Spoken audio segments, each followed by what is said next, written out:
Father Robbie, our parish priest, brothers and sisters in Christ, magandang umaga po sa inyo lahat. I thank you for inviting me to come here to celebrate the Eucharist with you and to bless your beautiful altar.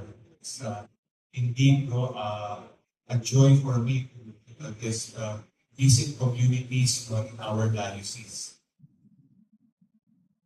Father Martin Table, a Franciscan Capuchin, wrote a book sometime in the 80s. And it's entitled A Man is God. And in that book, he shares that there is actually a triple movement in the spiritual life. And let me use them as a template as we reflect on our readings today. He shared in that book that the first movement is God's initiative. Meaning God always initiates that we come to Him. But He reaches out first to us. And He makes sure that in His love and mercy, He will be the first one, the primary actor in that relationship. Of course, the second movement is that when God initiates, we respond. We collaborate in that relationship. In a way, He draws out our initiative to develop a personal relationship. And then the third is, which is a fruit of the first and the second, is that one begins to form a vision and mission about his or her Christian life that leads to authentic witnessing. And this is discipleship. One, clearly, in this third stage, lives a good life, a holy life, patterned after the words and deeds of Christ. Maganda pong makita yung movement na yan. The readings today are so rich that we can also orient this to the blessing of our altar table. Let's start with the first movement. God's initiative. God inviting us to come to Him. In our first reading from the book of the prophet Isaiah, this is actually the third part of that big and long book of the Old Testament. The situation was the Israelites are now coming home from their captivity in Babylon. Alam ko kasi yung mga Israelites, matitigas mo ulo niya, nagkasala sila, tapos they worship false idols. So God punished them. And even though they wanted to, be victorious versus their Babylonian or pagan enemies, they always lost. So they were held captive. And Babylon was actually a deserted place. It's a desert place. Kaya parang punishment. And they felt so helpless and hopeless. But God in His mercy forgave them. And that's why, it is God reaching out to them, you can now come home to your true homeland, where there is land flowing with milk and honey. That's why, if you listen intently to the first reading, the last part was very explicit. Come back and experience hope. Come back and rebuild. Come back and restore. Maganda pong makita yun, kasi we see how much God wants to make sure that that relationship will never be broken. And this is echoed in our second reading from Paul's letter to the Romans. Who can separate us from the love of Christ? No one. Not even the sword. Nothing. And that's how God loves the people of Israel, loved the Roman community of Paul, and loves us. Now, the the second movement is once you see this love of God in the Israelite people, in the people of Rome, the movement is the growing out of our response. We are not static, meaning to say, we are not just staying where we are. The movement now is from inward to outward. The movement is to go to God. Now, you see the gospel, and the first part of the gospel picturesquely tells that. Ano ba nangyari doon? You is the Lord, people saw Him, you see the initiation of God, Jesus was seen, and what did the people do? They flocked to Jesus with all the sick, because they knew Jesus was the only one who can heal them. So that was the response of the people. Diba, lumapit sila. Nakita nila na nandiyan ang Diyos, inararamdaman kanyang awa, ang kanyang pagmamahal. No? So, ikita nyo, hindi lang sila naiwan kung saan sila, no? Sila ay pumunta kay Lord. Now, we move to the third, no? Part of that, triple movement. One begins to form a vision, mission of witness. Di lang naman sila pupunta para humingi sa Panginoon, Lord, ilugin mo ko. Lord, bless mo ko. Lord, bigay mo yung kailangan ko.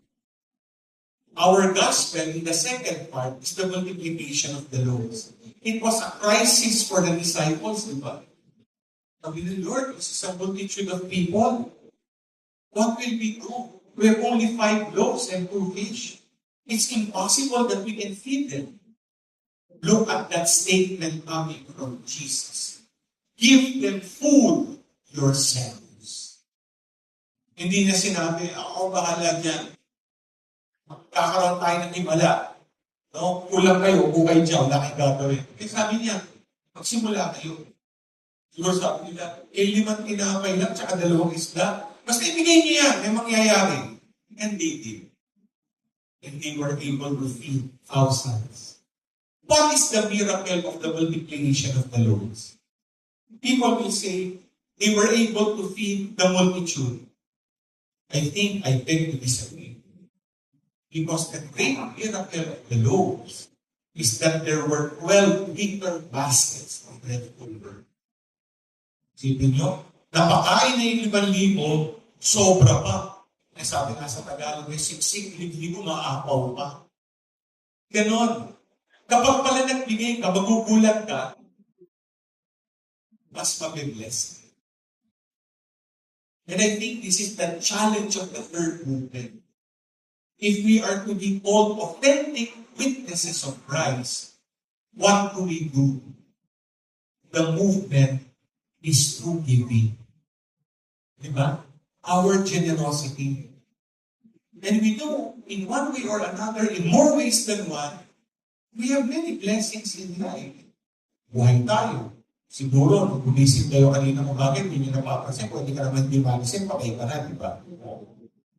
Buhay ka, dito ka. I-celebrate ka ng US, kasama mo pamilya mo. Marami pa yan, bibilangin mo. Yan yung mga immaterial. Huwag na natin tignan yung material. And the Lord is challenging us to Christian charity. Diba? Sabi nga, the more you give, the more you receive. No? That's why I think our altar table to be blessed is very symbolic. It's not just a wooden altar table. It signifies basically the table of the Christian community where the bread and wine will feed your souls. But try to extend this altar table to your dining tables at home. In your offices, when you have a break, you may have some sort of a place or a pantry there. When you go to school, you have a cafeteria there. These are extensions of this altar table. And you're not the only one be fed. It is the challenge to share what you have to others. Alam naman po natin sa panahon ngayon, maraming tugha. We are before the poorest of the poor. There are those who cannot eat 3 times a day, 1 time a day. That may already be a feast for them. Are we stuck only to give when there are calamities like earthquakes and typhoons? The challenge of the Lord is every day, once we see something or someone in need, we share our 5 loaves and 2 fish. That is the third challenge of witness. Ang pagandang pakita yun, yan ba ay bibigay ka lang ng pera? Yan ba ay bibigay ka lang ng pagkain? Halimbawa, magulang ka, baka yung anak mo, ang hinihingi sa iyong presence, baka nakakausap lang ang klase, baka maganda ikaw makausap para magkaroon ng guidance. O baka kayo mag-asawa, kung nandito kayo, baka hindi na kayo nag-uusap. O baka pag nag-uusap kayo, tatlo na lang ang topic nyo, pera, pera, at pera. Hindi naman, pag-usapan nyo naman, love, love, and love. Diba? Baka gano'n, no? Doon sa office, meron kayong hindi kasundo. Baka ang 5 loaves and 2 fish, yung hindi mo kinakausap. Kausapin mo. Yung boss mo na kinatatakutan mo, nabibwisit ka, reach out. Share your smile. Now, sabi na ni St. Teresa of Calcutta, sabi niya, your smile is an expression of love. It is your way of evangelizing. Diba? Or in fact, if you try to go every day, you don't ride your car, or you walk the streets, whatever, you will see someone who is just there and thinking. What will be the 5 loaves and 2 fish will be? Look at these 3 movements. God's invitation and initiative to come to Him. Our response, our movement to go to Him. But the third is of vital importance, our witnessing. The challenge to share our bread and fish, however little it is, for others.